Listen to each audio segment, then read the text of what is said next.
Love was in the air on Thursday's episode of Grey's Anatomy as Meredith continued to get closer to both Link and DeLuca. The bigger question centered on which one of the eligible bachelors she picked to be her knight in shining armor. At the top of the hour, it was New Year's Eve in Seattle, but Meredith opted to stay in the hospital with her patient instead of celebrating. The big issue here was that Meredith stood up DeLuca, who she was supposed to meet at Alex and Joe's party. "I used to think you were so beyond me, but you're not. You're like a kid, playing hide and seek, hiding behind a million excuses," DeLuca told her when he met up with her later. Hold up. So, DeLuca was complaining that Meredith was doing her job? It makes sense that Mer was pissed. In fact, she went one step further and asked Link out on a date for Valentine's Day right after this argument.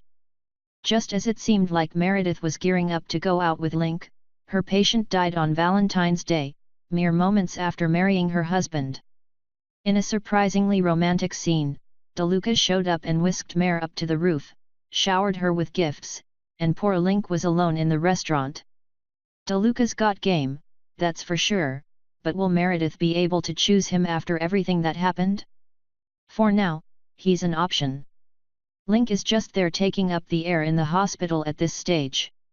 While one relationship was blossoming, another was on thin ice. Miranda and Ben have been on the outs for quite some time now, with Miranda worrying her husband's job is going to be the death of both him and her.